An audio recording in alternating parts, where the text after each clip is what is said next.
All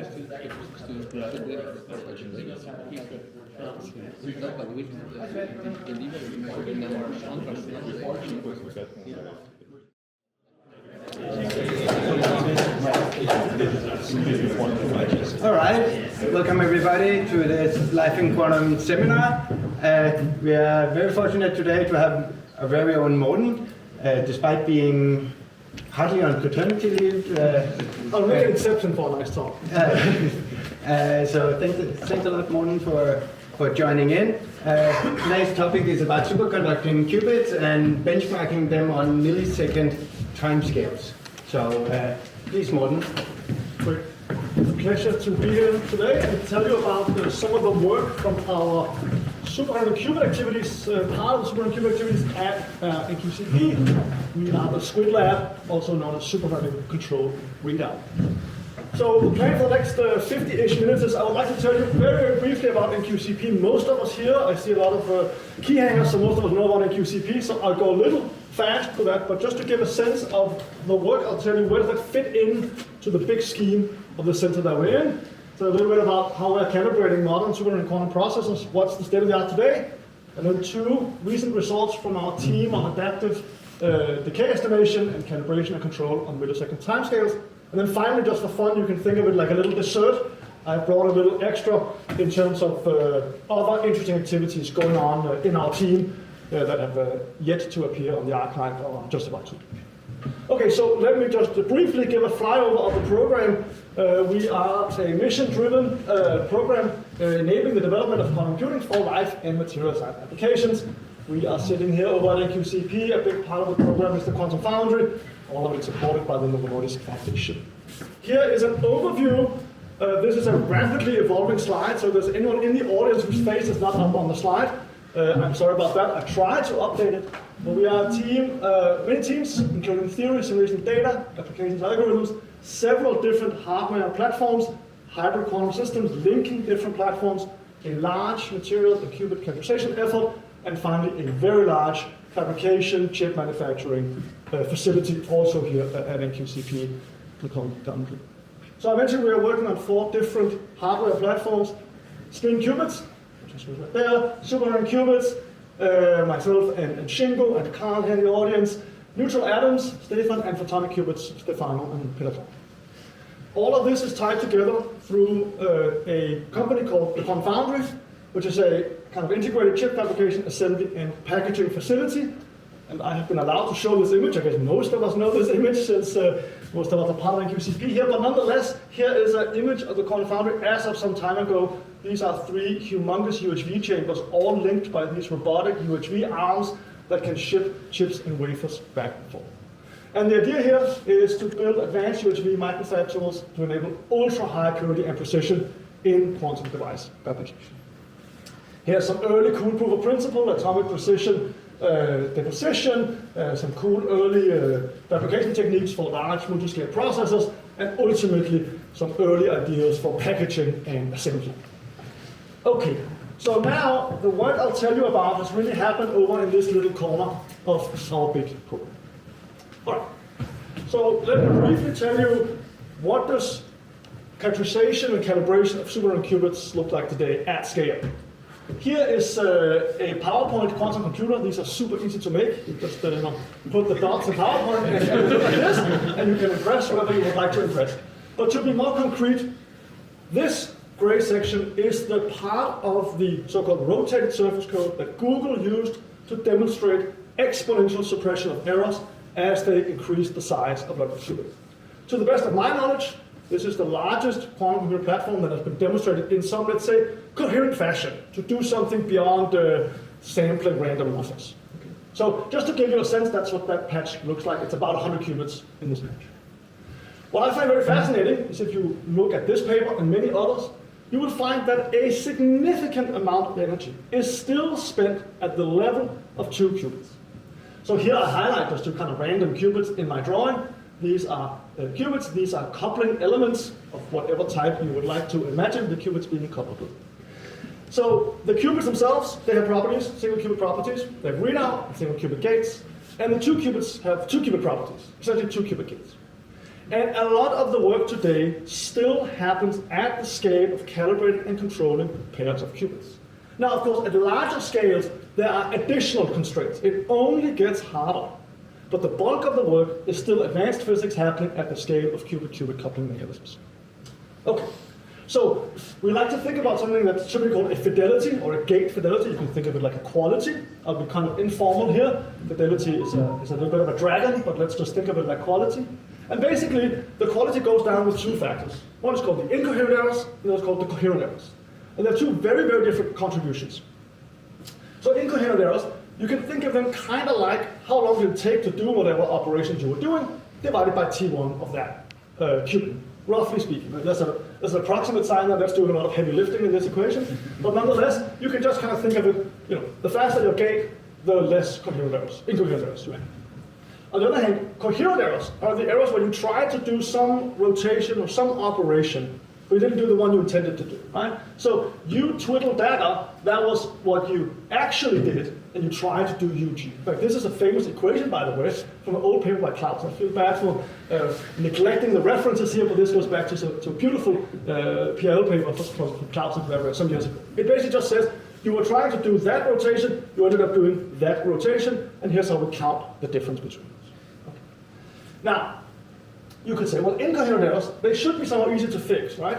Just crank up T1 or crank down the T gate, and you have less incoherent errors. Sounds good. However, if you look at superconducting qubits, and I'll show you more in a second, the environment in which they live is not static. So there's a data set from the IMEC team, published in Nature, but this is a very representative data set, where they measured over basically a weekend, and they recorded how T1 changed in time, and T2, these two points. And you see, there's a lot of dynamics over the time scale of ours. So T1 is really not a fixed property of a process. On the other hand, you could say, okay, coherent errors, if you were trying to do your twiddle, just make it look more like UG. You have less coherent errors. Right? Somehow the recipe is simple. The problem is calibrating these gates is extremely complex and very time consuming. Just to give you a sense, this is one of my favorite graphs in modern quantum physics. This is from Google Quantum AI. What they show here, every single one of these colored points corresponds to a measurement and an analysis that was performed. And the information from the analysis was fed forward. That's what the little arrow indicates. You might think this is calibrating a quantum processor. No. This is calibrating 2 qubit gates.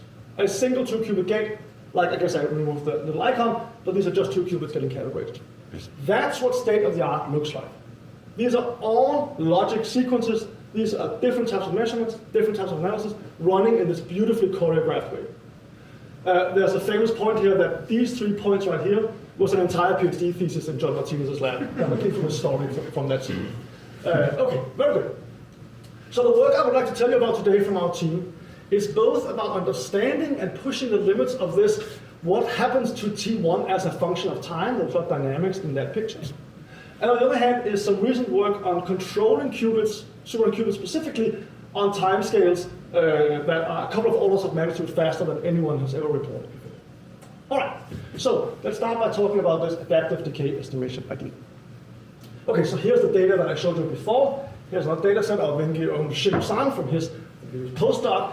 Again, you see the same trend. Over many hours, I guess, Shingo was really lazy and measured for 300 hours. That's a very long measurement. I did it actually 3 times. That's a way to get a paper into Nature Communications, just measure 300 hours.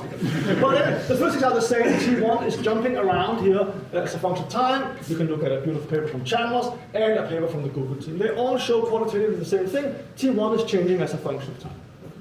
So we stared at these data sets for a while, and we noticed something peculiar. That all these papers report that T1 is changing roughly on a minute timescale, but that the data is also acquired on roughly a minute timescale. Okay, if you follow along in stats class, that's not a good thing, right? You're sampling something that's changing at the same rate as you're measuring. So there could be faster fluctuations that you do not capture. So we set out to explore this. Now the problem here is that these things are changing in time. So we could not use a fixed measurement scheme, because the thing we're trying to learn was changing as time was evolving. So we set out to develop an adaptive measurement scheme that could track this T1. That's the work I'll tell you about today. So this was work done by Fabrizio Burrita when he was a postdoc in our lab. Now he's a postdoc at MIT. Okay, So we're using one of these quantum machines, OPX 1000s. That's a sophisticated modern quantum controller. And the idea is the following. Inside this quantum machines box is an FPGA. That's a very, very rapid classical piece of electronics. It has a very limited instruction set and a very limited memory, but it's very fast. So here's the idea. On the FPGA, on the classical chip itself, we're going to embed an adaptive Bayesian agent that at every single measurement updates its current best estimate of what T1 is. Then we're going to use that estimate to feed forward a measurement sequence that gets delivered onto the qubit. This is a circuit diagram of a superqubit. This is inside the fridge, by the way, and it comes out of the fridge and back to this classical processor without ever involving offloading data onto a classical computer. Simply too slow. So let me show you what this looks like. So this we're going to execute on a chip designed by Chris Warren when he was a PhD at Chalmers. Now he's a research scientist with us. Here's a picture of the device. It's actually a 5-qubit processor. We're just going to focus on these two. This device was fabricated at Chalmers from the VAC team with our wonderful collaboration with them. Okay, so let me show you this Bayesian agent in action. I'm not going to show you any math. I'll just show you the physics. So here the x-axis is iterations, steps of the Bayesian agent, updating its estimate at all times. On the y-axis here is 1 over gamma 1, basically T1. Okay. And on the right is the optimal waiting time as decided by the Bayesian agent after every single shot recorded of the qubit. So what you can see is that at the first iteration, there's some waiting time, it's about 100 microseconds, and the Bayesian agent records a 1. It says, okay, I should probably extend my waiting time because the qubit hadn't decayed yet. And that's exactly what you see. So it moves up, again it records a 1. So, okay, actually I still haven't reached here, so let me increase my waiting time even more. And that's what these TIs are. And what's cool is you can see at some point, ultimately, it records a 0. Okay, it goes a little bit further to get a little bit more information, but ultimately, it turns back around and says, okay, now I understand roughly what T1 is and where I should sample optimally to learn T1 as fast as possible. And what you can see here in the purple lines underneath, that is the ith instance of the experiment, what is the estimated T1, and the purple gray behind is the uncertainty associated with that estimate. So you can really see a shot-by-shot Bayesian estimate. Of course, here we offloaded the data to plot it on the screen, but all this happened on the FPGA before we ever saw the data. That means it can go very fast. Okay, so let me show you it in action. So here on the left is a traditional T1 experiment. We are just stepping the waiting time, initializing in 1, wait for some time, measure. Do that 100 times, wait some other time, measure 100 times, and you record an exponential decay. You can fit an exponent, and you get a T1, in this case, of 200 microsecond. The T1 itself is not so important, it was just a number of our process. It's a pretty good process. What is important is that it took about a second to do this. And we used a couple of tricks here. This is not like, let's say, your uncle's old analogy. We did use some fancy techniques, fast reset and other modern techniques, but nonetheless, this took about a second to do. If we execute this using our adaptive Bayesian scheme, it took 8 milliseconds. So that's a 2 orders of magnitude improvement in wall clock time. To learn, you see the same information. Of course, we had to confirm, and we spent a lot of time, and if you read the supplement, you will ultimately get bored with this, but we tried to be very careful to compare that the number we get from this fancy adaptive scheme actually reports the same number a traditional, let's call it averaged T1 would capture. The initial value in your Bayesian for T1, yes, it has to start somewhere. Yes. How do you pick that? Yes, so that is basically seeded, you could say, on a measurement lens. Mm-hmm. So from a cold start situation, you run a normal T1, and then you say, I'll use, in this case, 200 microseconds as our kind of initial case. So that's the initial for the first value of T1? Yes. Then when you proceed, yes, do you feed in the value that you had before? Or no. You go back? So we start from the same point. And that's because we wanted every single experiment to be independent. Otherwise, you get into some very detailed correlations that we wanted to avoid. Yeah. Good. So this is what it looks like, and it's very fast. Okay, so 2 orders of magnitude speed up in learning the same point. Okay, so now we can play the same game that Chingu-san and others played, which was just let this run. So here we let it run for half an hour. Okay. Here you can see the purple points, that's the adaptive scheme, constantly tracking T1. I should say, by the way, this is downsampled by a factor of 30, so we're only showing every 30th data point. Otherwise, there would just be a black bar running. So, okay, we see jumps in T1 just like everyone else. Fine. But we can now zoom in. Okay. So now, let's take a little slice here. Let's take 4.5 seconds, so the slice. And now I actually show every single Bayesian recorded data point of T1. No downsampling. What you see is something extremely, I don't know if impressive, or depressive is the right word. Okay, that's in the eye of the beholder, I suppose. But something very surprising, which is, let's take this point right here. At this point, the qubit is a 100 microsecond T1 qubit. A pretty good qubit. However, just a few hundred milliseconds later, the qubit is now a 500 microsecond qubit. That's the kind of stuff you put in your abstract and you impress your friends with. So there's extremely rich dynamics happening on these processes on this timescale that no one observed before because measurements were simply too slow to keep up with these very rapidly evolving dynamics. And of course, we can take a mean here, and as I mentioned, we go through a lot of hoops to show that this mean replicates the mean you would get from a normal T1. Okay, cool. So this was the first thing we saw, that there are dynamics much faster than anyone saw before, and they are quite striking in their behavior. Okay, so now we can go back and read these other papers that I mentioned before from Shingo and many, many authors in the community and measure for a whole weekend. Okay, so now we start the Bayesian estimate Friday afternoon. Monday morning, we come back and we stop it. So in total, there's 38 million T1 estimates in this data set. We've downsampled by a factor of 30,000, again, just so that there's actually something to look at that kind of makes sense. And again, we see that T1 is changing in time. We can run some statistical analysis. We can calculate the power spectral density of these data sets. Not so particularly interesting in this case. What is interesting is to look at something called the Allen deviation. The Allen deviation is a statistical metric that's very helpful for showing correlations in time. So the Allen deviation starts at 0, and then it integrates for some window, tau in this case, and then it asks, are there correlations across this time scale in the data set that I have? And what is interesting about the Allen deviation is if there's correlations, you see non-monotonic behavior. So here we put in a little red arrow. So this black blob here, that means this curve went down and then back up. Here, the curve went down, back up. Here, the curve went down and then back up if you took a line cut. What's very interesting here is that this indicates that not only are there correlations on very rapid timescales, they also change in time. Okay, so it gets even worse than we thought. And just to give you a sense, if you used 1 minute per T1, you would not be able to resolve these very rapid dynamics happening here around the 1 to 10 second time. So what we figured out is that the physics of these processes is much, much, much more rich than we thought before. If you're a physicist, I suppose that's fun. That gives you fun challenges to attack. If you want to build a quantum computer, okay, maybe you have to think a little bit harder. But that's good, that's fine. Good, so these were the previous fastest observations. That was that red line, and we showed all this dynamics happening down in this very rapid time. Yes? Wait, sorry, how did T1 compare, like the weekend measurements, the slow sampling rate, the fast sampling rate?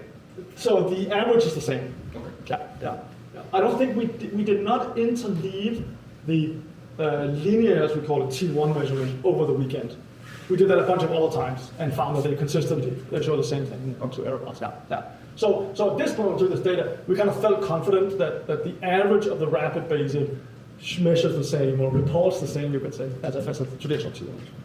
Yeah, great question. Martin, Yes. can I say something on the technique for it? Please. Because at the beginning you say, okay, you waited for a certain time, say 100 microseconds, and the qubit flipped down, so you measure, say 0. Yeah. And then you know roughly that this is the interesting time scale. But then do you run then 10 points fit? Or No, so there's no fitting happening here. how do you extract it? Yes, so on the FPGA, so I actually moved that slide, but I can show you a little piece of math that says what is our prior and what's our posterior of T1 basically in this system. So let me show it to you offline. But there's no fitting going on. What happens after convergence, and in this case, convergence is just defined as 50 steps. Okay. You could also define convergence as low errors or whatever, but in this case, just run for 50 steps. What happens is that this number, technically, that number is stored on the FPGA and can be offloaded. So at every given instance, we have this number on the FPGA. Right. And what is that number again? That's T1.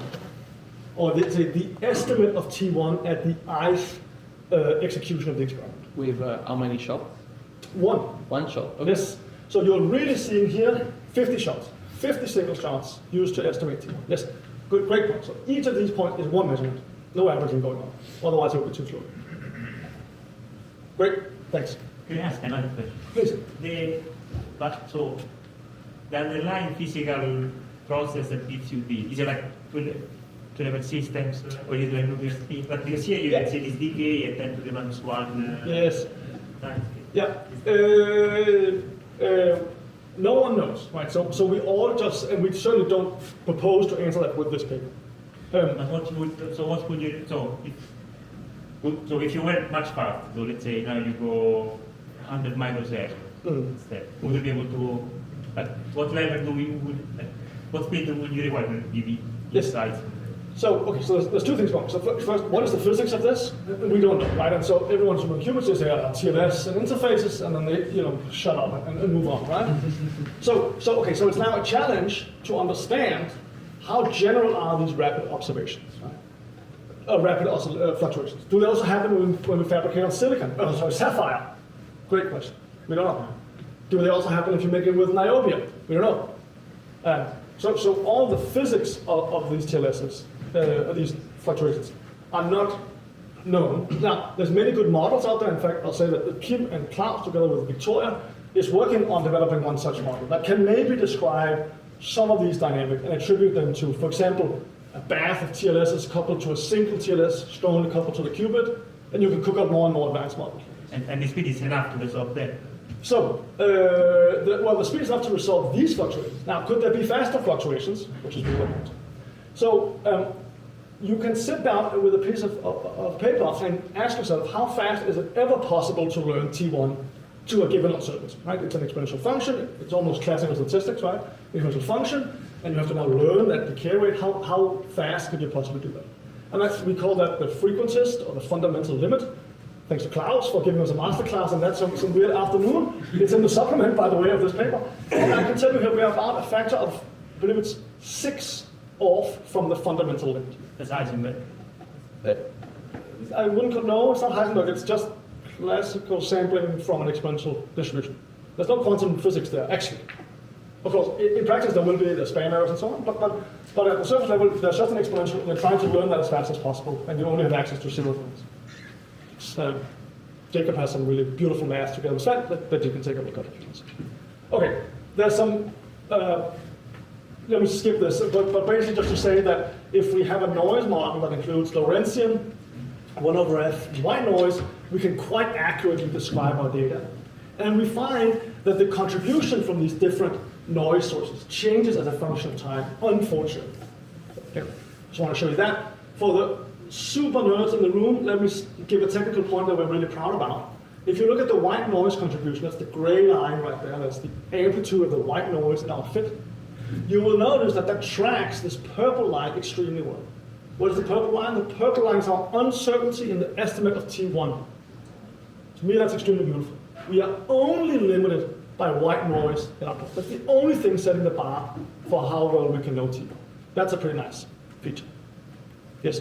I'm a little confused about the tau. What was that again? So the tau is the averaging window in our data. All right. Yeah, and so we average up to about half an hour here. So we take a little slice, that's what we're trying to show here. We take a half-hour slice here, and then we start by averaging from 0 up to, let's say, 1 second, just to be concrete. Yeah. We average that data, and we plot this thing called the Nelder deviation. And then we average up to 10 seconds, boop, a little bit further in the diagram, and then we plot that. Right, so the cutters, they should tell you something about what size of window you must take the average over. Yeah. Yeah. In order to capture this. When that function is non-monotonic, yeah, there's some correlation in your system. Yeah. That's what the Nelder deviation is. Thank you. Yeah, please. When you say white noise, do you mean noise floor? Do you use it synonymously? Or? So what I mean technically is down here, we've averaged all this data into just the white points here. Yeah. And now the challenge is, what do we need to fit this data, the white points, you could say this. Yeah, it looks like there's an offset. And there's an offset. An amount, and that's what people might call a noise floor. Noise floor, yeah. Okay, yeah. We call it noise floor, which changes in time. That's fine. I'm not allowed to say that because I'm giving the talk, but yes. Okay, very good. So that's F. So let's take a look at this diagram again. So we thought this was changing on a minute timescale. We thought that was kind of the timescale we should be nervous about simulations. Exciting, depending on who you are. It turns out the real answer is actually subsecond. There's subsecond dynamics happening. Now, remember, we were trying to calibrate qubits. Maybe you're trying to build a quantum computer. The problem is, if we're calibrating, and this takes a couple of minutes to about an hour, that's a roughly 5 orders of magnitude difference between what's actually happening on the processor and our ability to account for those changes on the processor. Okay? So we have some pretty ambitious folks on our team, and so they looked at this and said, okay, F it, let's see if we can bring down this calibration timescale so that it can actually respond on the same timescale as the processor is evolving. So let me show you how we do that. So this is our calibration, benchmarking, and control on these millisecond tactics. Great, so let's return to the diagram for 1 second. And I would like to think with you together, what does it actually mean to calibrate a quantum processor when it's this dynamic, when there's this much going on? Because you could say, well, you should just calibrate to the average instance of the process. That's what we're doing so far. Clearly it's worked pretty good for example, Google. They could certainly do error correction. But you could also say, actually, maybe I should calibrate only when the processor is really good, the best instance, right? We're trying to sell platinum access to your cloud-based quantum computer, right? Only trigger when the processor is really performing, right? And you can put it in your abstract and impress your friends. You could also say, actually, I read error correction papers, and I know that I'm limited by the worst performing qubits. I don't get almost any gain from the best performing qubits. I'm really limited by the worst. So what I should be doing is I should do my very, very best to calibrate when the processor is performing worst. Okay. And I don't know what the answer is. I just want to give you the idea that there could be more answers to this question. Yes? Is it that we looked at like multiple qubits on the same chip and see how they... Yes. Yes, so we've looked at, I think 3 was the largest we looked at simultaneously with this book. What's very surprising is that we did not see any correlation, nor even cosmic rays. So either, HCO is cosmic ray proof, or something is going on. So we're a little bit careful with our conclusions based on that data, I would say. That. Okay, so in any case, no matter how you would like to respond to the question of when should you be calibrating, to even answer that question, right, you need to somehow calibrate and control your qubits on a time scale of roughly something like 100 milliseconds. That's clearly not a specific number, just to kind of get you a sense of where you would need to be. Here's the blue bar, that's 100 milliseconds on this. Just to give you a sense that we would like to be able to respond on that time scale, give or take a factor of 2. Okay, so that's the challenge. Right. So what usually takes time when we calibrate and control qubits, not just superqubits, but in general. And actually, the way it usually works is that you have some computer, and you compile some program, that does something to your qubits. That information is then sent over to some pulse controller, could be FPGA-based, which executes the actual experiment. The data is all floated back via the network onto your computer, and you can analyze and fit an exponential function or whatever you would like to do. You can update your parameters, and then compile the next program. That's typically how a calibration sequence runs. The main bottleneck here is actually the latency of communication and compiling of programs. So what we did is we stuck all those together into one big block. So the idea here is that we're going to be running many calibration steps, all compiled into one FPGA program, so that we only once move across this very slow barrier, execute a pulse sequence, analyze the result, update our parameters, and then start the next node, without ever involving the slow PC, which has to get the data ready, format it, and fit it, and so on. That's the strategy. So here's just an example. This is a function from SciPy, a Python package for finding peaks. And here it's just running on some fake data that we have. So the general idea that we're going to be doing is taking these functions that we know from, for example, SciPy, and putting them on the FPGA, on the OPX 1000, and letting the OPX 1000 analyze the data that comes out of a measurement, in this case, fake data. And this is just to show that our on-FPGA execution of the peak finder finds the same peaks. Those are quick slide. Okay? So that was just one thing. Okay, a peak finder is maybe not the most interesting thing you could do, but just to give you a flavor, because we did a lot of that. So this is work led by Nelder, and all this is going to be running on the OPX.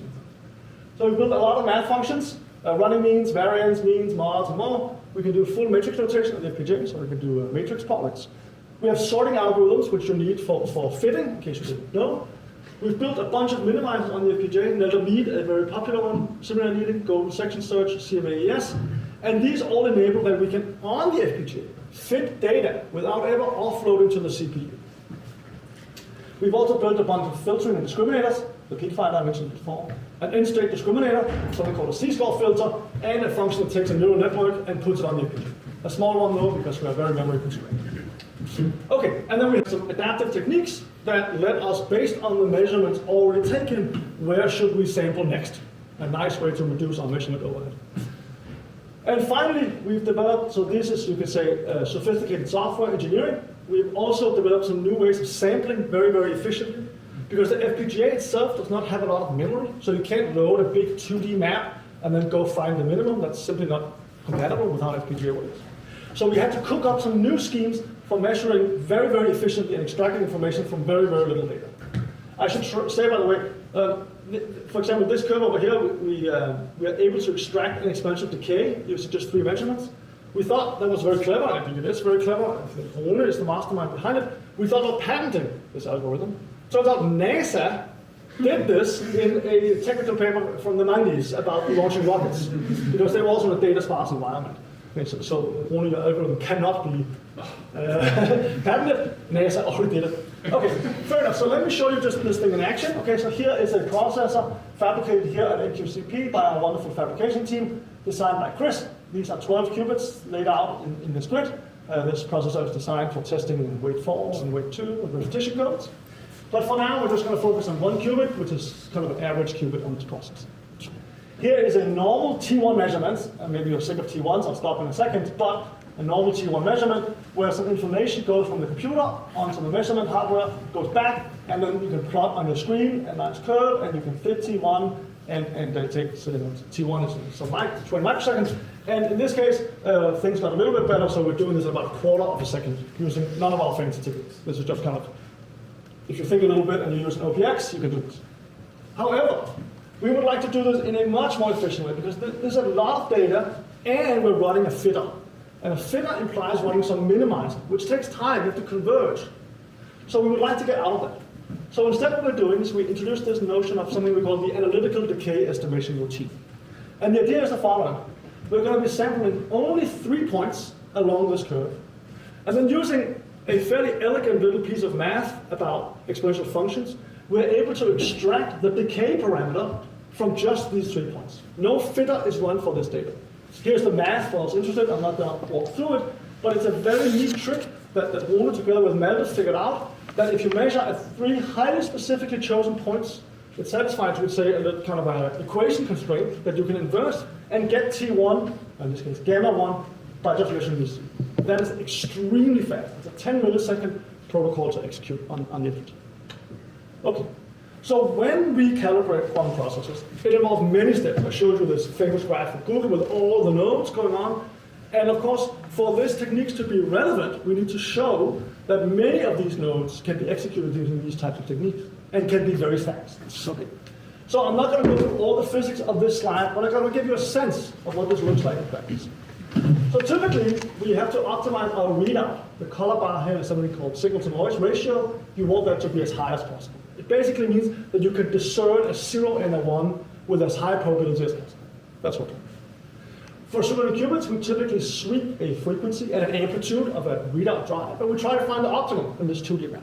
And here it's clear with your eye, right? The optimum is somewhere right. But as I said before, this cannot be run on FPGA. It's way, way, way too much data. So instead what we did, here's the 0 and the 1, and you have to separate the two. So what we did instead is we execute this Nelder Mead, a specific optimizer technique that's very, very memory efficient. Uses 3 points at any given time and a sorting algorithm, and it's done. And what it's doing is the only data available to the FPGA is what I show here in gray and red. This is a minimizer that's running on the FPGA without ever involving a CPU, and it's sampling different points in this parameter space, and ultimately converges right there at the maximum. This takes 5 milliseconds per iteration. In this case, I think it's 10 iterations. So that's a roughly 50 milliseconds to calibrate a readout scheme. Okay, we can also find a qubit frequency. Again, I'll move a little fast just to give it a flavor. We can run a very fast 1D optimizer. You can see it here in red, it's sampling.